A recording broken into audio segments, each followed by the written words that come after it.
Assalamualaikum teman-teman. Di sini kita dari kelompok Pulau Kalimantan atau Kalimantan Island. Anggota kami terdiri dari Herunisa Arini dengan NPM 1921769, Nadifa Khairina Wardah dengan NPM 1921742, Riri Lestari dengan NPM 1921749, dan di Maulana Sidik dengan NPM 1921764, dan Rafif Hakim dengan NPM 1921751. Materi yang akan kami bahas yaitu karakteristik fisik Kalimantan dan karakteristik sosial Kalimantan. Karakteristik fisik Kalimantan terdiri dari genesis Kalimantan, geologi Kalimantan, dan geomorfologi Kalimantan. Karakteristik sosial Kalimantan terdiri dari kebudayaan Kalimantan, ekonomi Kalimantan, dan agama Kalimantan.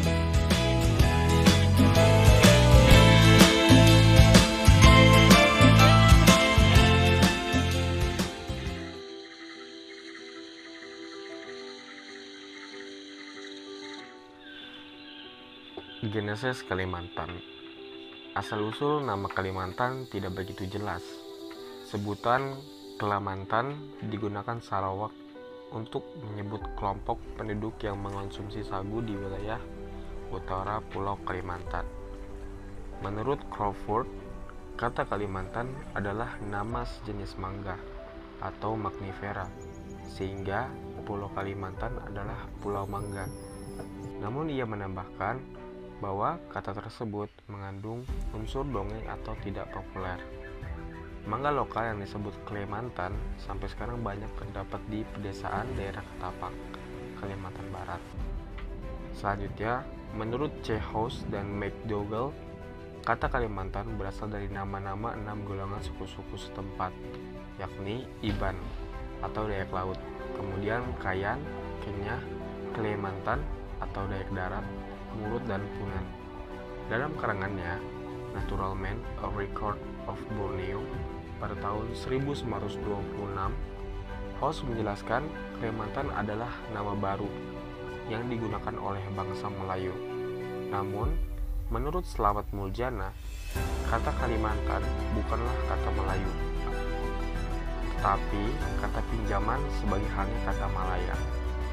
Pendapat yang lain menyatakan bahwa Kalimantan berasal dari bahasa Sanskerta, yaitu Kalamantana, artinya pulau yang udara yang sangat panas atau membakar, yang disebut sebagai kala, musim, waktu, dan mentana atau membakar, karena vokal A pada Kalamantana menurut kebiasaan itu tidak diucapkan, jadi disebutnya dari Kalimantan, kemudian Kualamantan, dan diturunkan lagi menjadi Kalimantan.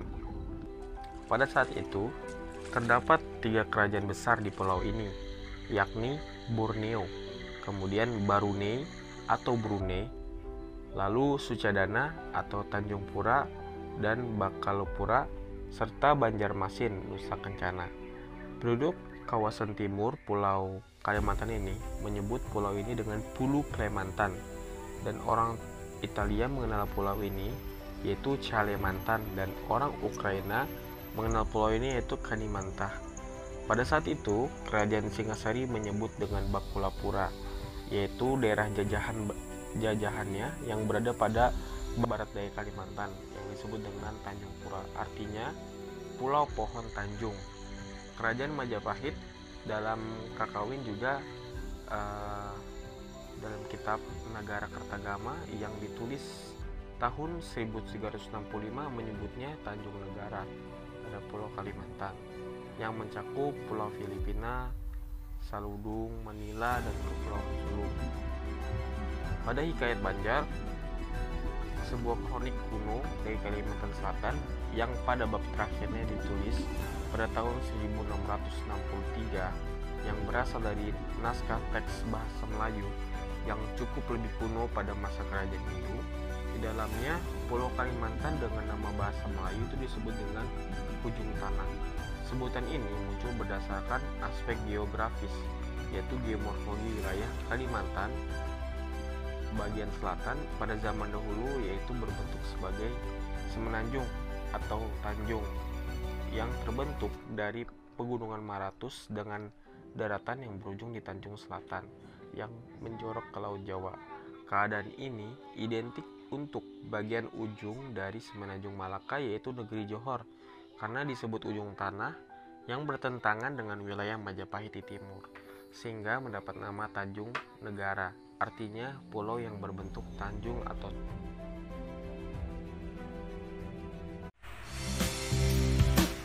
Hai, Assalamualaikum warahmatullahi wabarakatuh. Saya Khairunisa Arini dengan NPM 1921769, mahasiswa Pendidikan Geografi 2019 Universitas Siliwangi, ingin menjelaskan tentang kondisi geologi yang ada di Pulau Kalimantan.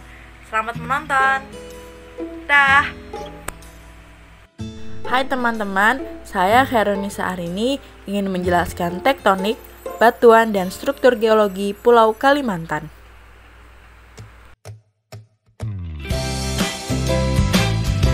Kompleks batuan dasar di Kalimantan di bagian barat dan bagian tengah Kalimantan, termasuk pegunungan Skewener, memiliki singkapan dasar benua terbesar di Indonesia. Batuan dasar adalah batuan di dasar lapisan stratigrafi yang umumnya lebih tua dari batuan di atasnya. Batuan ini biasanya mengalami metamorfosis bila terkena panas. Berikut adalah letak pegunungan Skewener di Pulau Kalimantan.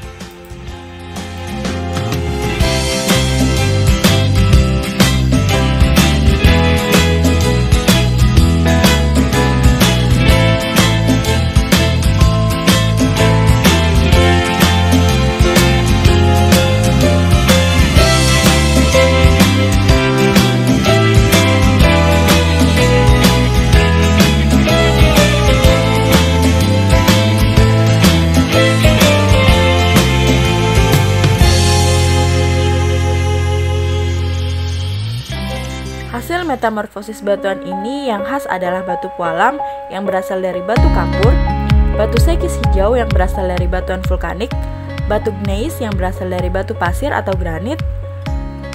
Daerah batuan metamorfosis atau batuan dasar adalah jenis kerak benua yang sering dipengaruhi oleh batuan intrusi muda.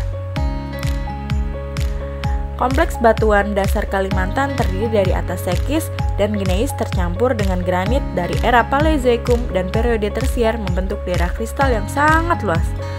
Batuan yang berasosiasi dengan pinggir lempeng Kalimantan mencakup opiolit atau kerak samudra dan melang.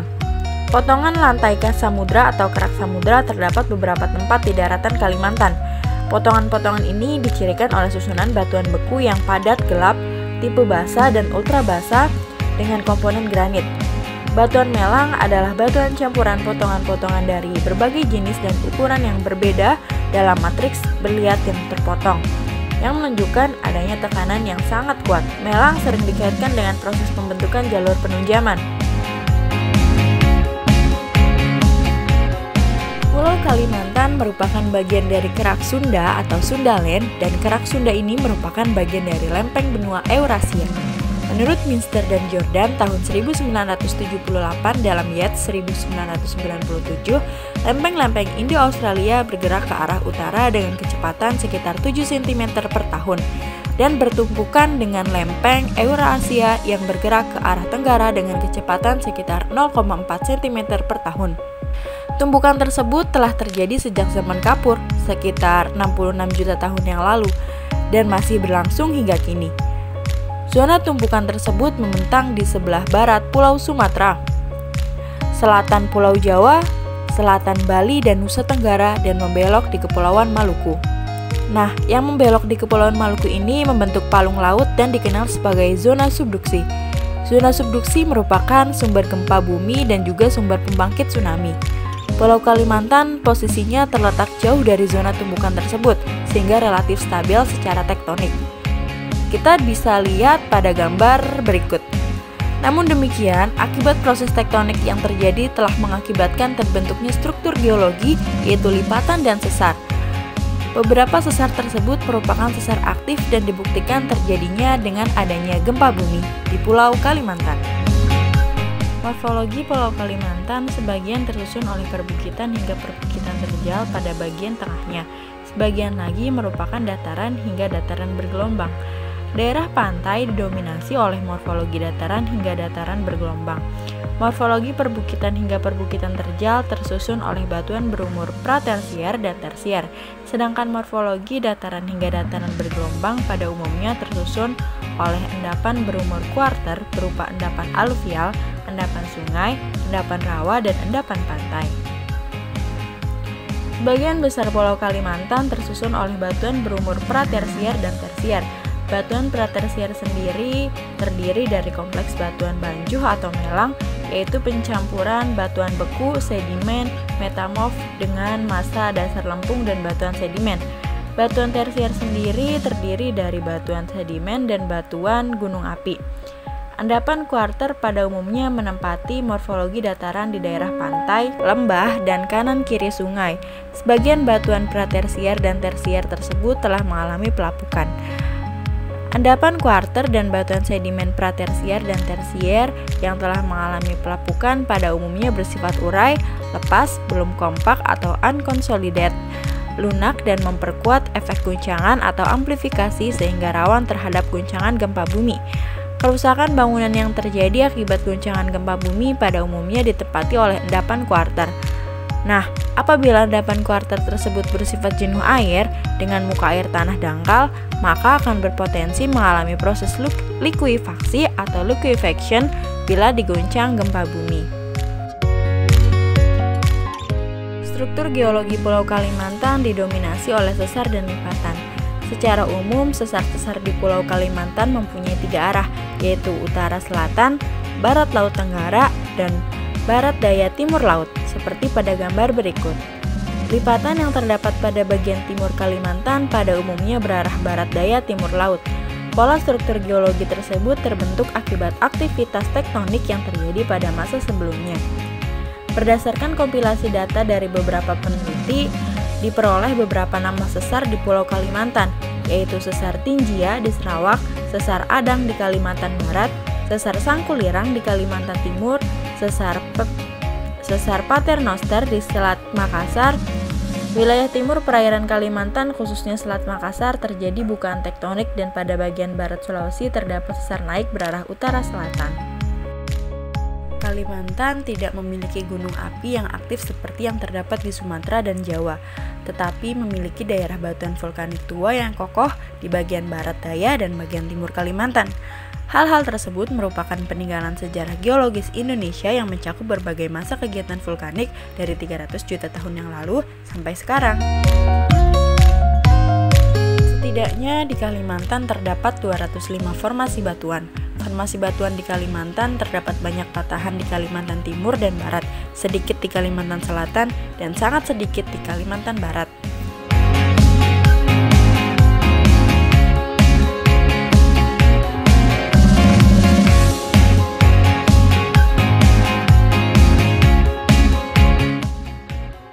Saya akan menjelaskan mengenai geomorfologi Pulau Kalimantan.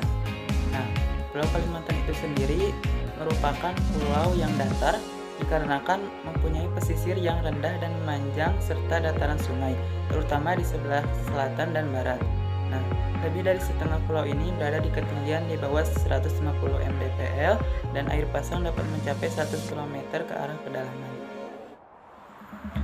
Pulau Kalimantan dilalui oleh sungai-sungai besar yang mengalir dari bagian tengah pulau ke pesisir. Kalimantan memiliki 3 sungai terpanjang yang menjadi kebanggaan Indonesia, yaitu Sungai Kapuas, Sungai Barito, dan Sungai Mahakam. Berbeda dengan pulau yang lain, Kalimantan tidak mempunyai gunung api aktif, kecuali pegunungan Apokayam yang berbatasan dengan Malaysia Timur. Oleh karena itu, peremajaan tanah oleh bahan vulkanik tidak terjadi. Hal ini tampak bila tanah di Kalimantan mulai dibuka atau digarap, tanahnya tidak subur, kecuali diberi pupuk dan dijaga humusnya. Kondisi fisik dasar alam Kalimantan sebagian besar berupa daerah pegunungan atau perbukitan, kemudian daratan, dan sisanya itu berupa rawa-rawa dan dataran pantai, dan lain-lain. Morfologi Kalimantan dibedakan menjadi 3, yaitu pegunungan, dataran, dan rawa. Yang pertama yaitu pegunungan. Pegunungan utama sebagai kesatuan ekologis di Kalimantan adalah Pegunungan Muller, Suwaner, Pegunungan Iban dan Kapuas Hulu, serta di bagian selatan Pegunungan Maratus.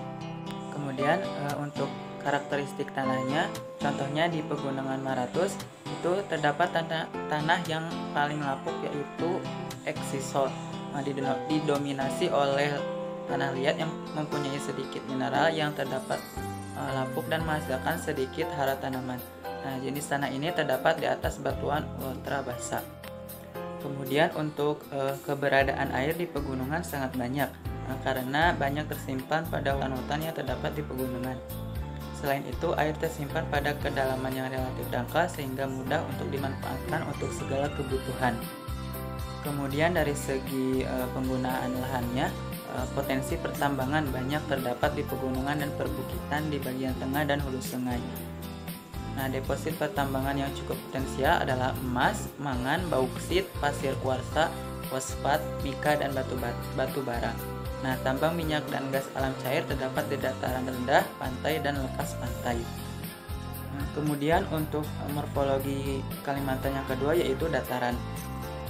Nah, dataran ini dapat dilihat dari berbagai aspek. Yang pertama yaitu dari batuannya. Nah, kondisi batuan di dataran meliputi kawasan yang luas di bagian tengah, timur, dan selatan Kalimantan. Nah, tersusun dari batuan endapan seperti batu pasir dan batu sabak. Kemudian untuk tanah di dataran Kalimantan, tanah-tanah di Kalimantan itu sendiri, tanahnya itu sangat miskin, sangat rentan, dan sangat suka dikembangkan untuk pertanian. Lahan daratan memerlukan konservasi yang sangat luas karena terdiri dari lahan rawa gambut, lahan bertanah asam, berpasir, dan lahan yang memiliki kelerengan curam. Kemudian untuk ketersediaan air di Kalimantan itu sendiri cukup banyak. Hal itu karena Kalimantan berada di garis khatulistiwa dengan hujan yang turun sepanjang tahun dan kawasan hutan yang masih sangat luas, sehingga ketersediaan air tetap terjaga. Kemudian dari segi penggunaan lahan di datarannya banyak digunakan untuk kawasan hutan, baik hutan lindung maupun hutan produksi dan perkebunan. Selain itu, beberapa lahan kering dimanfaatkan untuk pertanian. Kemudian morfologi Kalimantan yang ketiga yaitu rawa. Nah, kawasan lahan rawa di Kalimantan umumnya dipengaruhi oleh sungai-sungai, baik sungai yang berukuran besar dan panjang maupun sungai yang berukuran kecil. Nah, untuk karakteristik rawa di Kalimantan kita bisa melihatnya dari beberapa aspek. Yang pertama yaitu tanahnya. Nah, tanah di kawasan rawa Kalimantan itu sendiri tanahnya yaitu tanah hydraquens dengan ciri tanah ini muda, lunak, berlumpur, dan belum berkembang. Kemudian dari kondisi airnya, nah kondisi air di daerah rawa yaitu dalam kondisi murni air tawar, memiliki karakteristik kimiawi yang khas yaitu airnya sangat asam. Nah, keberadaan air di daerah rawa ini dipengaruhi oleh sungai-sungai di sekitarnya. Nah, lahan gambut ini mampu menyerap air dan menyimpannya dalam jumlah yang banyak sehingga dapat mengurangi resiko terjadinya banjir. Kemudian dari segi penggunaan lahannya, nah penggunaan lahan di daerah rawa itu sendiri apabila musim kemarau atau musim kering dijadikan sebagai lahan pertanian, yaitu dengan menanam padi jenis-jenis tertentu yang memiliki daya toleran terhadap lahan gambut. Nah, selain itu di daerah rawa banyak ditanami pohon bakau untuk mencegah terjadinya banjir. Nah, dalam geomorfologi Pulau Kalimantan itu terbagi menjadi 5 zona yang masing-masing mempunyai karakteristik yang berbeda-beda. Nah, yang pertama yaitu zona 1 yaitu Kalimantan Selatan. Nah, di Kalimantan Selatan terdiri dari daratan aluvial, daratan banjir, tanggul alam, dan back swamp. Nah, di Kalimantan Selatan banyak terdapat lapisan gambut yang sangat tebal sehingga daerahnya sulit dikembangkan. Paling cocok hanya dipakai sebagai persawahan pasang surut. Yang kedua yaitu zona 2 yaitu Kalimantan Barat. Nah, di Kalimantan Barat itu berupa pegunungan geantik rinyang yang batuannya terdiri dari batuan yang berumur termokarbon. Kemudian yang ketiga yaitu zona 3 yaitu Kalimantan Tengah. Nah, Kalimantan Tengah itu sendiri merupakan geantikline yang di beberapa tempat menunjukkan aktivitas vulkanik yang tidak aktif lagi, misalnya pegunungan Iran. Yang keempat yaitu zona 4, yaitu Kalimantan Timur. Nah, di Kalimantan Timur itu sendiri terdiri dari pegunungan antiklinal Samamuda dan geantikline Meratus. Kemudian yang kelima yaitu zona 5. Nah, zona 5 itu yaitu Kalimantan Utara. Nah, Kalimantan Utara memiliki topografi bergelombang dari kemiringan landai sampai curam, dengan ketinggian berkisar antara 0 sampai 1.500 meter di atas permukaan laut, dengan kemiringan antara 0 sampai 60%. Nah, daerah dataran rendah pada umumnya dijumpai pada kawasan sepanjang sungai. Sedangkan daerah perbukitan dan pegunungan memiliki ketinggian rata-rata lebih dari 1.000 meter di atas permukaan laut, dengan kemiringan 300%. Terdapat di bagian barat laut yang berbatasan langsung dengan wilayah Malaysia. Mungkin cukup sekian pembahasan mengenai geomorfologi Kalimantan. Selanjutnya akan dilanjut oleh teman saya.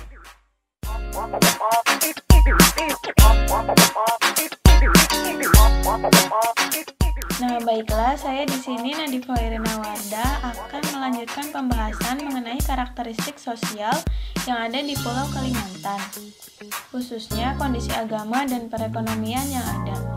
Nah, untuk kondisi agama itu sendiri, terdapat 5 provinsi yang ada di Pulau Kalimantan yang sebagian besar masyarakatnya telah memeluk agama Islam. Tetapi beberapa ada juga yang memeluk seperti agama Kristen Protestan, Kristen Katolik, Hindu, Buddha, Konghucu, dan agama lainnya atau yang disebut dengan Keharingan. Nah, agama Keharingan adalah awalnya merupakan suatu kepercayaan dari suku Dayak yang ada di Kalimantan, kemudian berkembang dan menjadi suatu agama yang ada dalam suku tersebut. Nah, kemudian kita akan membahas tentang kondisi perekonomian yang ada pada Pulau Kalimantan. Yang pertama yaitu di Provinsi Kalimantan Barat. Pada Provinsi Kalimantan Barat ini, masyarakatnya sebagian besar memiliki mata pencaharian sebagai petani.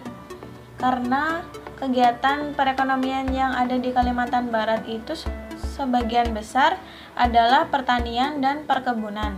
Nah, hasil dari pertanian itu sendiri seperti padi, jagung, kedelai, dan lain-lain. Kemudian, hasil dari perkebunannya seperti karet, kelapa sawit, kelapa, lidah buaya, dan lain sebagainya. Namun, dalam Kalimantan Barat ini, hasil perkebunan yang paling menonjol adalah perkebunan karet. Nah, yang kedua adalah Provinsi Kalimantan Timur.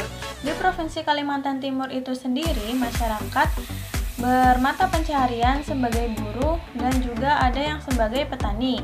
Karena kegiatan perekonomian yang ada di Kalimantan Timur itu sendiri antara lain pertambangan, agrikultur, pariwisata, dan industri pengolahan. Hasil dari pertambangan yang ada di Kalimantan Timur itu seperti minyak, gas alam, dan batu bara. Kemudian pariwisata yang terkenal dalam Kalimantan Timur itu adalah yang berada di Pulau Derawan, di Berau, Taman Nasional Kayan Mentarang, dan Pantai Batu Lamampu di Nunukan, dan masih banyak yang lainnya. Kemudian Kalimantan Selatan. Provinsi Kalimantan Selatan ini sebagian besar masyarakatnya juga berkecimpung di pertanian dan industri. Nah, hasil dari pertanian itu sendiri seperti padi, jagung, ubi kayu, ubi jalar, dan lain sebagainya. Nah, pertanian itu paling banyak menyerap tenaga kerja karena di Provinsi Kalimantan Selatan itu banyak yang masih berusia antara 15 sampai 64 tahun. Dengan kata lain, memiliki banyak potensi tenaga kerja yang melimpah. Kemudian, hasil daripada industrinya seperti manufaktur mikro dan kecil maupun besar dan sedang. Industri yang paling menonjol adalah pertambangan, karena Kalimantan Selatan memiliki pertambangan batu bara, minyak bumi, emas, intan, kaloin, marmer, dan batu-batuan. Nah, selanjutnya Kalimantan Tengah. Di Provinsi Kalimantan Tengah ini, masyarakatnya mulai berkecimpung dengan perikanan dan pertambangan. Nah, hasil dari pertambangan itu sendiri seperti emas dan puja atau pasir zirkon yang berwarna merah. Nah, perikanannya itu seperti perikanan air payau dan tambak udang. Kemudian, sebagian besar masyarakat juga berkecimpung di dunia pertanian. Yang terakhir adalah Provinsi Kalimantan Utara. Karena Provinsi Kalimantan Utara ini memiliki lahan yang cukup luas sehingga kegiatan perekonomiannya adalah perkebunan. Nah, hasil daripada perkebunan itu sendiri seperti kelapa sawit, kopi, kelapa, lada dan coklat, juga karet. Sekian pemaparan materi dari saya. Terima kasih.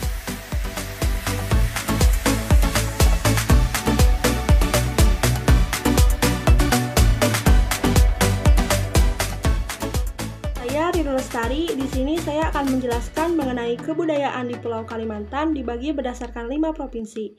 Menurut Selo Sumarjan, kebudayaan itu merupakan hasil karya, rasa, cipta dari suatu masyarakat. Saya di sini akan menjelaskan beberapa kebudayaan yang nampak seperti pakaian adat, rumah adat, senjata tradisional, dan lain-lain. Provinsi Kalimantan Barat. Rumah adat di Provinsi Kalimantan Barat disebut dengan Istana Kesultanan Pontianak. Istana Kesultanan Pontianak ini dibangun di atas rawa dan berbentuk seperti panggung pada umumnya. Pakaian adat Kalimantan Barat untuk pria disebut King Baba dan untuk wanita disebut King Bibinge. Untuk pria digunakan kain sebagai penutup sampai lutut dan digunakan ikat pinggang. Sedangkan King Bibinge untuk wanita digunakan kain tenun sebagai penutup dada. Yang digunakan di Kalimantan Barat secara umum menggunakan bahasa Indonesia, tetapi suku pedalaman masih menggunakan bahasa seperti Melayu, bahasa Pontianak, bahasa Oddanun.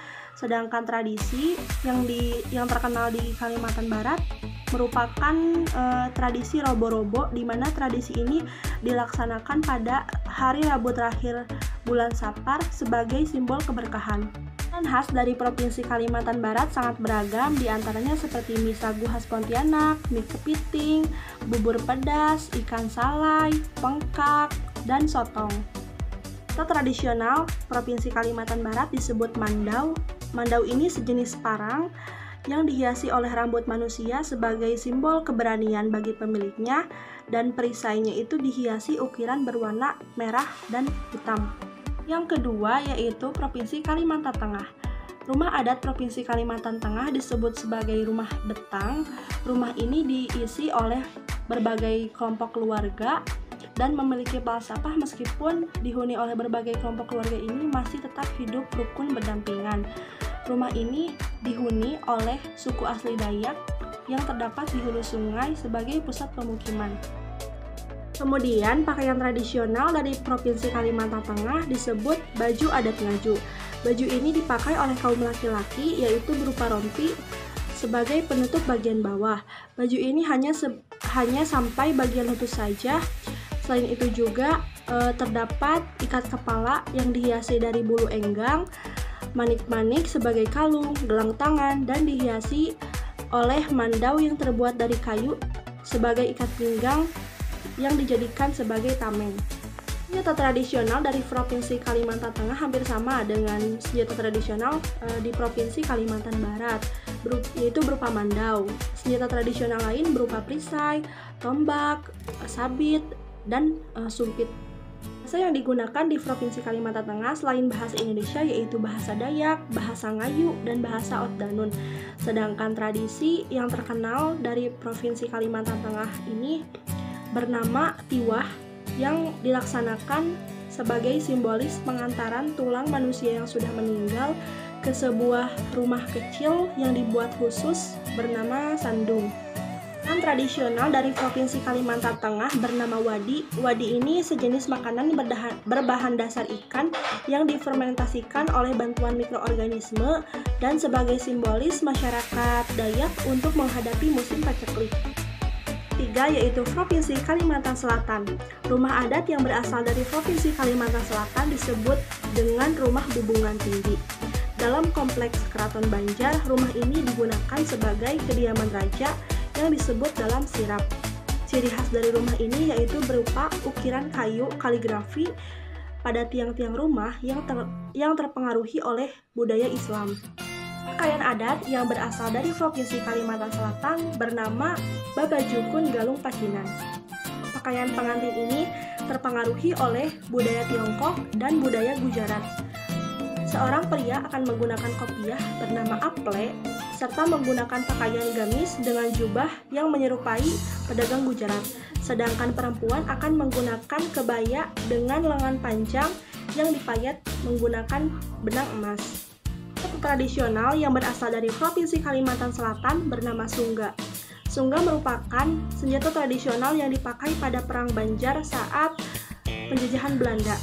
Senjata ini dipasang di bawah jembatan sebagai jebakan, sehingga saat musuh datang, jembatan tersebut akan ambruk dan musuh akan tertancap pada bagian runcing sungga ini. Bahasa yang digunakan di Provinsi Kalimantan Selatan yaitu bahasa Banjar yang dibagi atas dua dialek, yaitu dialek Banjar Kuala dan dialek Banjar Hulu. Sedangkan tradisi yang terkenal di sini bernama Arung Baharin, yaitu berupa syukuran keluarga besar atas panen padi.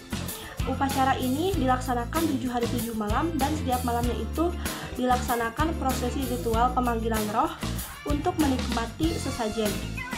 Soto Banjar, makanan khas yang terkenal dari Provinsi Kalimantan Selatan bernama ketupat kendangan.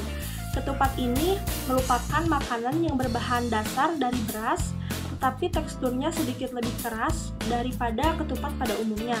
Teknik pengolahan pada ketupat ini bukan dengan cara digoreng, tetapi disatukan dengan pengolahan santan. Yaitu Provinsi Kalimantan Timur. Rumah adat yang berasal dari Provinsi Kalimantan Timur disebut sebagai rumah lamin. Rumah ini merupakan rumah panggung besar yang dapat menampung sebanyak 100 orang. Rumah ini terbuat dari kayu ulin yang tahan akan lapuk dan sangat kuat. Filosofi dari ukuran rumah lamin yang sangat besar ini menggambarkan masyarakat Dayak yang hidup berdampingan serta gotong royong. Pakaian adat dari Provinsi Kalimantan Timur disebut sebagai pakaian adat Kustin. Pakaian ini merupakan pakaian yang berasal dari suku Kutai yang dipakai pada acara resmi pernikahan. Pakaian ini dipakai oleh golongan menengah ke atas dan terbuat dari begah buludru berwarna hitam. Tradisional dari Provinsi Kalimantan Timur yaitu berupa mandau, perisai, tombak, gayang, dan sumpit. Bahasa yang digunakan di Provinsi Kalimantan Timur secara umum menggunakan bahasa Samarinda dan bahasa Kutai. Sedangkan tradisi yang terkenal di sini bernama dahau. Dahau merupakan upacara adat tradisi yang dilakukan dengan tujuan pemberian nama untuk anak yang dilaksanakan secara 1 bulan penuh, maka pantas saja bila dahau ini hanya dilaksanakan oleh kaum-kaum menengah ke atas. Makanan tradisional yang terkenal dari Provinsi Kalimantan Timur bernama sayur asam kutai. Sayur ini terdiri dari ikan gabus, kangkung, talas, dan jantung pisang batu. Rasanya sendiri sangat segar karena memiliki kaldu ikan yang sangat kuat. Terakhir yaitu Provinsi Kalimantan Utara. Rumah adat dari Provinsi Kalimantan Utara bernama Rumah Baloy yang didesain seperti rumah panggung dengan memiliki ciri khas yaitu berupa ukiran-ukiran dari kayu ulin. Rumah ini tidak dijadikan sebagai tempat tinggal tetapi dijadikan sebagai tempat untuk musyawarah terutama untuk kaum-kaum adat di sana. Adat yang berasal dari Provinsi Kalimantan Utara bernama Sapei Sapak.